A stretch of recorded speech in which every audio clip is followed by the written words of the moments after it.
para terminar este tema de lo que estamos hablando de Job, ¿verdad?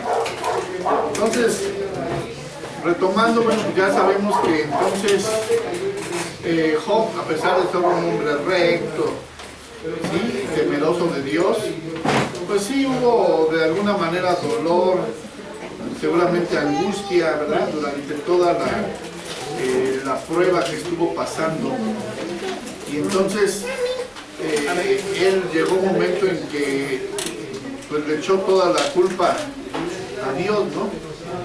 Porque él le reclama, y es cuando Dios se le aparece en un torbellino y le dice: ¿dónde estabas tú cuando yo creé los cielos, etcétera, ¿no? Entonces le hace ver que realmente pues que nosotros quienes somos para poder reclamar a Dios. Entonces eso es lo que nos deja ver que pues por eso Dios le dice a Job que ore por sus amigos, y de esa manera él es sanado también para que pueda ser pueda ser sanado a través del perdón, ¿verdad? Entonces estoy ahí en la página 49 todavía. Dice estoy casi al final, 1, 2, 3, 4 párrafos antes. Dice: mucha gente mantiene rencor en contra de otros por años. Dice: su propia vida espiritual es envenenada como resultado, y están envenenando otras relaciones en el hogar. ¿Sí? Entonces, aparte de que nosotros pues somos afectados, a veces afectamos a otros todavía con nuestro pues sí, rencor, odio, coraje, ¿no? Y eso pues no le es agradable a Dios, porque nos arrastramos todavía varios. Dice, inclusive hasta en el hogar, ¿verdad? Dice: pero la gracia de Dios nos enseña que la oración intercesora nos ayuda a perdonarnos los unos a los otros. Y aquí dice: el perdón siempre quiere decir 3 cosas, y nos señala. El primero dice, quiere decir primero que yo no le diré nada acerca de esto a la persona. Él es perdonado. Esto es como Dios nos perdona. Él echa nuestros pecados en lo más profundo del mar y no se acuerda más de ellos. ¿Sí? O sea, realmente que yo no le digo nada, sino yo nomás lo perdono. ¿Sí? Y eso me va a ayudar. El segundo punto dice, quiere decir que no hablaré con nadie más acerca de eso. No me quejaré con nadie. Porque a veces, ¿qué es lo que hacemos, no? Vamos y nos quejamos, es que esto, que el hermano, no, ya, mejor olvídate, ponte a cuentas con Dios, perdónalo y se acaba el asunto. Pero a veces lo hacemos más grande y llevamos eso con otro hermano y lo contaminamos también, ¿no? Lo que vamos de la murmuración, el chisme, y se va contaminando, y en vez de que uno pues sea de bendición, pues también va siendo uno de maldición para otros, porque lo vamos arrastrando, y ellos también agarran odio, coraje, y nos vamos contaminando. Entonces no, por eso dice aquí, no hablar con nadie más acerca de eso, no me quejaré con nadie, no lo volveré a traer otra vez, y repitiéndolo con nadie más. Y tercer punto dice, quiere decir que no hablaré a mí mismo nunca más acerca de eso, no lo traeré en secreto todo el tiempo, no pondré el proyector de película en mi mente y lo traeré a relucir hasta que salga y me enfade y me haga enojar de nuevo. ¿Qué pasa? A veces traemos nuestro pasado al presente, ¿sí? Hay veces con nuestra esposa, nuestra pareja, nuestros amigos, te remontas a 5 o 10 años de atrás y traes ese pasado como si fuera ahorita y todavía te enoja, o sea, te molesta, te afecta. Y entonces, ¿qué estás haciendo? Trayendo tu pasado. Entonces quiere decir que no lo has soltado. Entonces, no, eso ya lo tenemos que olvidar. ¿Sí? Ocupémonos de aquí en adelante. Acuérdense que somos hechos nuevas criaturas. Tenemos una nueva naturaleza. Entonces, el arrastrar cosas del pasado, pues no nos va a traer nada bueno, ¿verdad? Entonces, el otro día me acuerdo porque pasa, ¿no? El otro día mi esposa se levanta y enojada. Y así me pega en el brazo, ¿no? Y le digo, ¿qué pasó? Dice, digo, ¿qué hora? ¿Qué te pasa? Dice, dice, es que soñé esto, ¿no?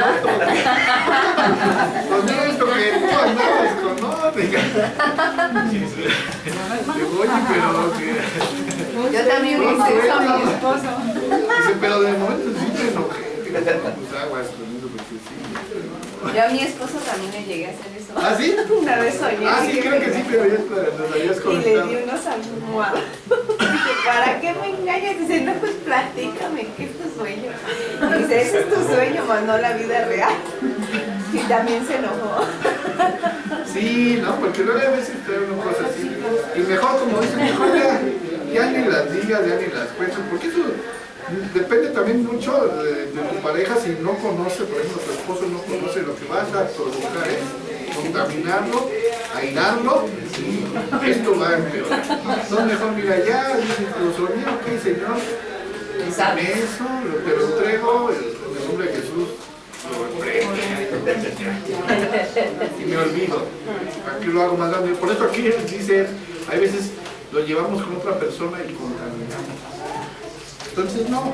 Entonces ya por último dice, esto es lo que perdonar quiere decir.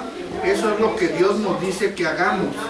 Sé gentil de corazón, tierno, perdonándose los unos a los otros, así como Dios por causa de Cristo te ha perdonado. En Efesios 4:32 dice, Jesús nos advierte, si tú no perdonas a otros, tampoco mi Padre que está en los cielos te perdonará tus ofensas. Ya lo vimos ahí en Mateo 6:15. Dice, no podemos vivir en un espíritu de perdón si no estamos dispuestos a extender el perdón a otros, ¿sí?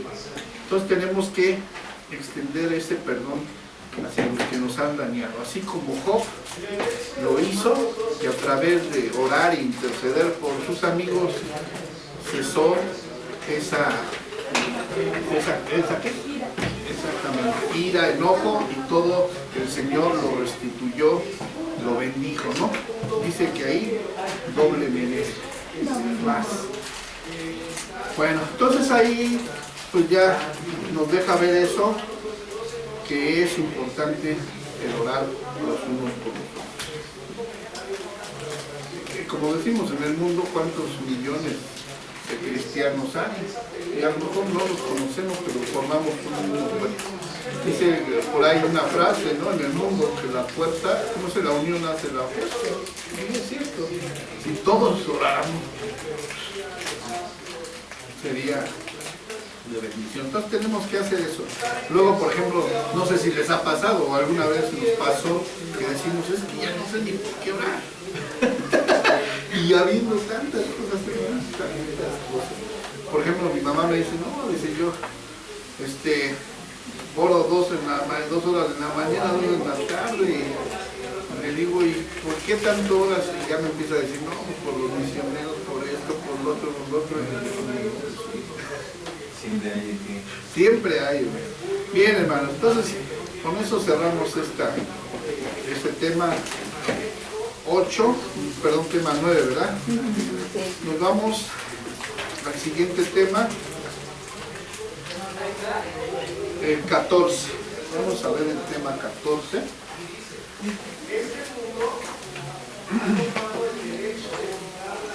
Por ahí hay uno antes, que es creo que el 13, ese lo va a tocar la otra semana, o la otra clase, la pastora Tati. Entonces, el 14 dice, ¿cómo oraba Jesús? Bueno, ya vimos el ejemplo. Dice, ¿cómo oraba Jesús? ¿Sí? Entonces, pues ya vemos ahí en la Biblia que en Mateo 6, pues tenemos la muestra de la oración, ya inclusive la leímos hace un ratito, lo que oró Jesús, ¿verdad? Pero bueno, aquí esta lección se enfoca más a la parte de Lucas 11:1. Vamos a ver qué dice nuestra Biblia en Lucas 11:1.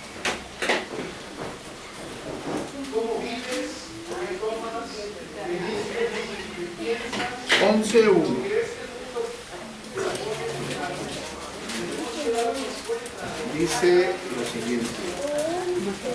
Mateo 11. Lucas. Es en Lucas, hermano. No es Mateo, es Lucas. Y habla también sobre la oración de Jesús. Acuérdense que por eso son sinópticos los evangelios, porque Marcos, Lucas, Mateo, Marcos y Lucas. Porque hay pues hablan de lo mismo desde su enfoque. Entonces en los tres aparece la oración. Pero ahora vamos a ver lo de Lucas.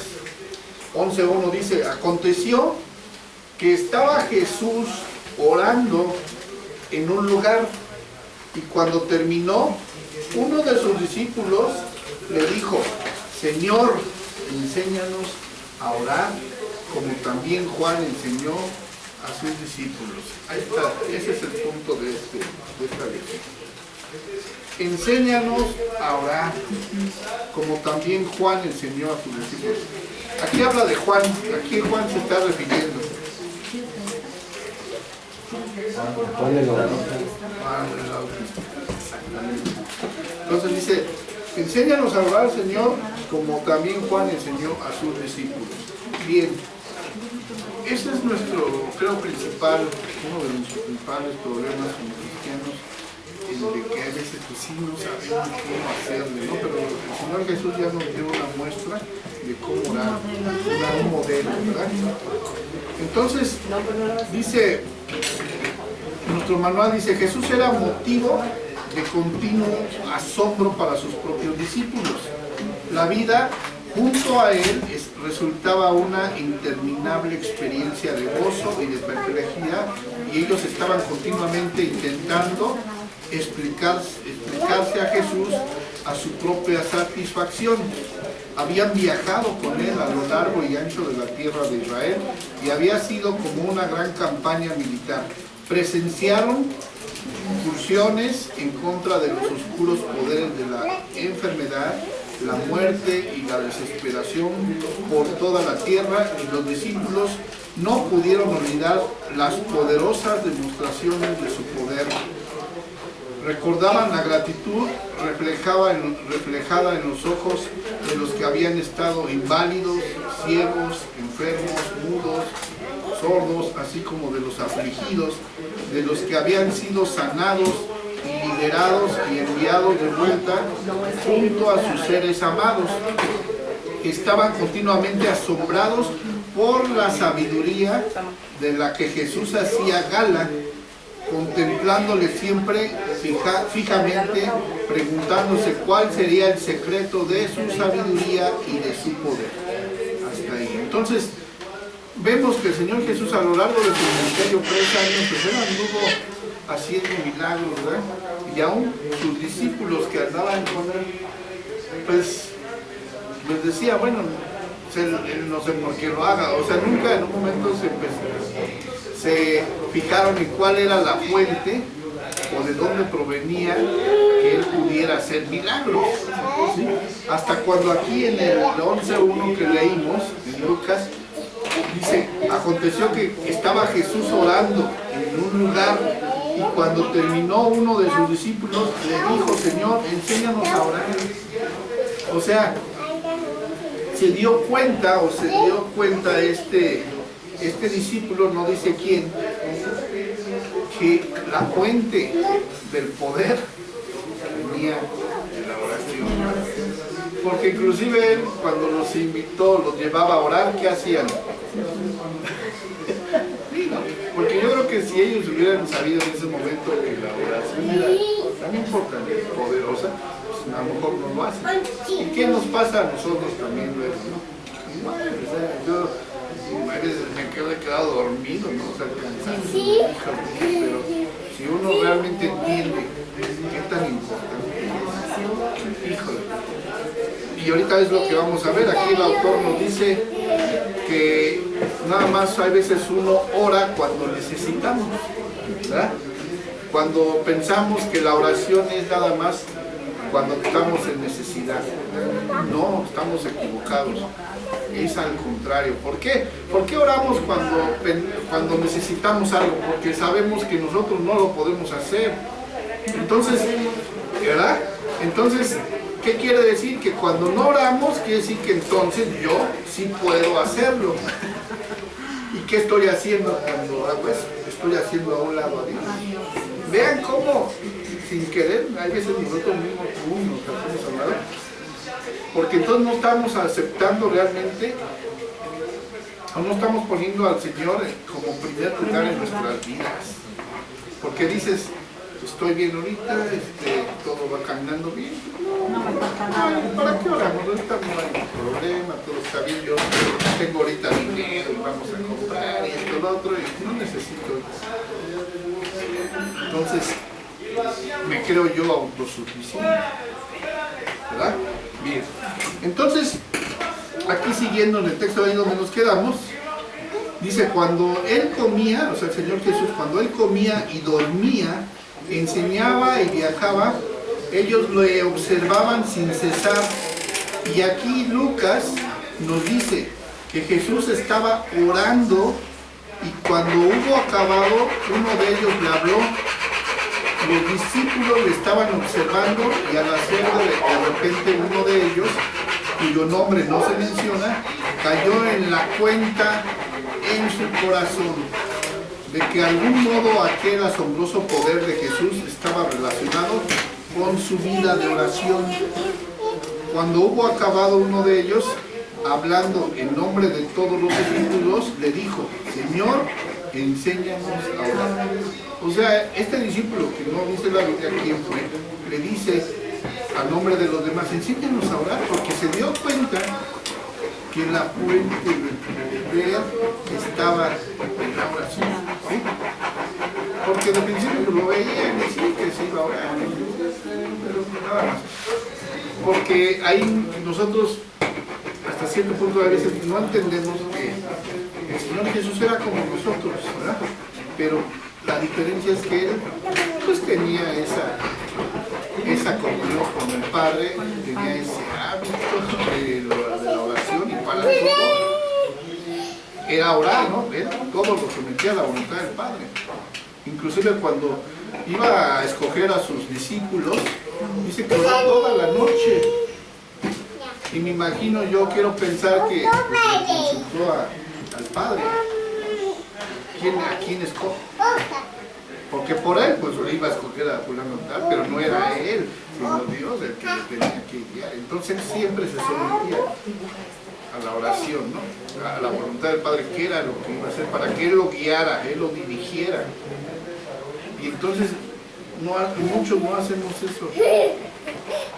Hay veces decimos, pues yo creo que es esto, órale, pues ya oré, pero bueno, el Señor sí ya nos dijo que así es o qué tenemos que hacer.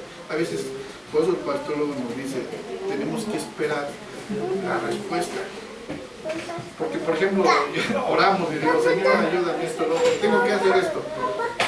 Bueno, en el nombre de Jesús, amén, y ya lo dejé ahí al aire, pero realmente, ¿qué me contestó? ¿Qué me dijo el Señor? Sí, ¿no? O, por ejemplo, algo que yo quiera hacer, un préstamo, ¿no?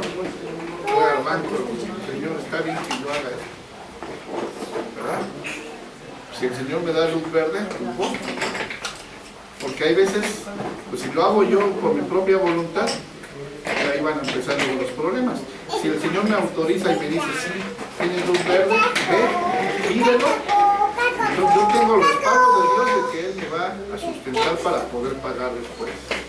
Porque si yo lo hago por mi propia cuenta, pues al rato me voy a meter en problemas. Y entonces el Señor va a decir, pero pues yo ni siquiera esperaste a que yo te contestara y te dije, eso no era lo que yo quería hacer, pero ahora ya estás en esa situación, pues ahora pues aguanta tantito, ¿verdad? Entonces es lo que los discípulos, este discípulo se da cuenta, entonces le cae, dice aquí que realmente cayó en la cuenta en su corazón, o sea, cae, porque a veces lo tenemos aquí pero no baja al corazón, entonces que en ese momento cae en su corazón de que de algún modo aquel asombroso poder que Jesús estaba relacionado con su vida, ese poder que tenía estaba relacionado con la vida de oración del Señor Jesús. Entonces por eso Él le dice, enséñanos a orar. Esta es una petición muy significativa, ¿por qué? porque sin duda estos discípulos debían ser hombres de oración, y cuando le dijeron, Señor, enséñanos a orar, como también Juan enseñó a sus discípulos, no estaban dando a entender que Juan poseyese una escuela con un ministerio superior, no, sino estaban diciendo en ese ministerio ambulante que Juan lleva a cabo, ofrece un curso acerca de la oración, pero tú aún no has dicho nada al respecto. Lo que quiere decir era, hubo un tiempo en que algunos de nosotros fuimos discípulos de Juan y él nos enseñaba cómo orar. Pero Señor, te hemos estado observando y vemos que eres un maestro de la oración. ¿Sí? Ahora bien, del mismo modo que hubo un tiempo en que Juan nos enseñó a orar, ¿podrías tú impartirnos esa enseñanza y descubrirnos los secretos de cómo orar? Entonces, se dan cuenta, ¿verdad?, que él lo hacía. Entonces se dan cuenta que de ahí era realmente importantísimo lo que el Señor hacía. Dice, porque al observarte nos hemos dado cuenta de que de algún modo la maravilla y el misterio de tu carácter tiene que estar relacionado con tu vida de oración, y ha hecho que seamos conscientes de que sabemos realmente muy poco acerca de la oración. Entonces dice, ¿podrías enseñarnos a orar? Entonces, esto es el punto clave. Nosotros tenemos que pedir al Señor pues, que nos enseñe, ¿verdad? Aun cuando ya tenemos un modelo, pues sí, también si nosotros no estamos seguros o cómo hacerlo, es pedible, ¿verdad? Nosotros lo vemos creo que a la mayoría de los cristianos les cuesta trabajo. Lo vemos en los, por ejemplo, cultos de oración. Dicen, va a haber oración. Ah, bueno. Sí nos gusta, nos da, la verdad. Y convivio no, hombre. Todo. Sí. Entonces vean, ¿no? Pero como por naturaleza nosotros no nos damos cuenta de lo que es importante y lo dejamos de hacer. Entonces dice, en la siguiente hoja dice, en nuestros anteriores estudios acerca de la oración nos encontramos con las palabras de nuestro Señor en el sentido de que es preciso que los hombres oren y no desmayen, ¿sí? Es el primer párrafo, ahí arriba. A medio dice, en el sentido de que es preciso de que los hombres oren y no desmayen. Es decir, o bien oramos o desmayamos. Una de las dos, o sea, no hay de dos. Oramos o desmayamos. O sea, quiere decir que si no oramos, vamos a fallecer. Dice, él dijo que la vida acontece de tal manera que los hombres o bien descubren el poderoso misterio de la oración o se dejan arrastrar por el desánimo y la frustración de una vida débil, carente de todo poder, inútil y sin fruto. Y eso es lo que pasa mucho en el cristianismo. Mucha gente se desanima. ¿Por qué? Pues por eso mismo, ¿no? De que no le da la importancia a la oración cuando sabemos que es la principal fuente. Entonces, al no ver resultados, no ver pues de alguna mente pues consolidar muchas cosas, se frustra, y entonces no hay un fruto, todo eso pues que hace es inútil. Dice, y la evidencia de que las personas no están orando la hallamos en el desfallecimiento que abunda entre nosotros, el desánimo, la ansiedad, el temor, la culpabilidad y desesperación. En ese patético ir a tientas, a la deriva que hallamos en muchas vidas. Sí, entonces es lo que hacemos cuando no oramos y no pedimos dirección, vamos a la deriva, vamos pues caminando porque nosotros creemos y pensamos que así es. Pero para no equivocarnos, nosotros tenemos que filtrar nuestros sentimientos, experiencias, filtrarlos a través de la palabra de Dios. Y de esa manera nosotros no nos vamos a equivocar también, ¿no? O sea, yo digo, yo pienso que esto está bien, ok, y ahora bueno, pues si nos ven a la palabra, ¿y qué dice la palabra con respecto a lo que tú piensas? Les voy a contar algo rápido. Ayer, bueno, me tocó ir a compartir palabra ahí al centro de rehabilitación, donde nos toca ir cada viernes, de drogadictos y alcohólicos. Y hay un señor grande, tiene 2 años ahí ya recluido, ya le gustó estar ahí. Entonces yo hablaba con él, le dije, ¿cómo está, hermano? Dice, bien, a todo dar aquí, qué bueno. Y me dice que él en un tiempo tuvo mucho dinero y pues tiene 4 mujeres, 4 esposas, pero él es católico de Hueso Colorado. Entonces me decía, yo le preguntaba, pero hermano, usted ya sabe que eso no es correcto, usted ya conoce la verdad, la palabra. Dice, sí. Dice, pero pues a mí me costó, o me sigue costando mantenerlas. Le dije, sí, pero usted no tiene que enfocarse en eso, usted ya tiene que tomar una decisión. Y dice, pues sí, pero si viene mi esposa, si viene una, pues ni modo que le diga que no, si viene la otra, que ni modo que no. Le dije, es que eso no está bien, hermano. Dice, pero es que me costó, dice, ni modo que venga alguien y entonces me diga que no. Dije, no está bien. Dice, además, dice, a mí dice, yo creo en la Virgen de Guadalupe. Ella me sanó, me levantó de la silla de ruedas. Y le dije, ¿y qué es para usted la Virgen? Dice, pues es todo. Le dije, entonces usted no ha creído.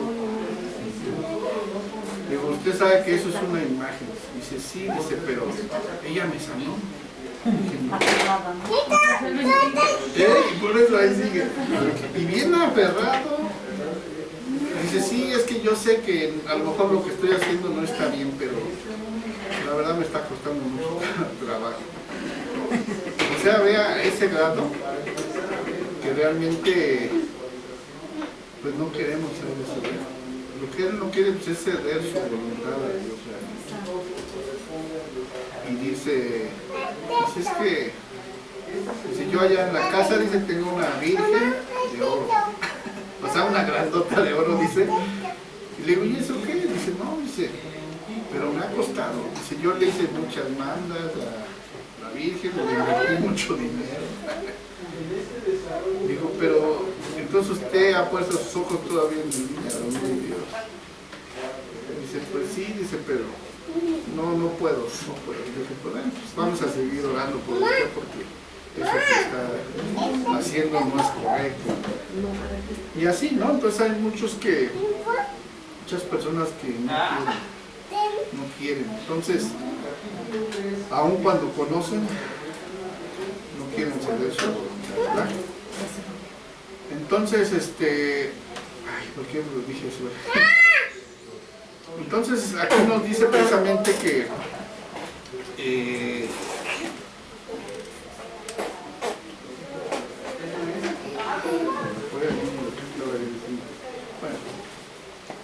dice, sé que existen ahí en la página de comentarios, dice, sé que existen honrosas excepciones en este sentido y le doy gracias a Dios por ellas y que hay algunos entre nosotros que hemos aprendido algo acerca del fortalecimiento y el ministerio de la oración en la vida individual, algo perfectamente evidente.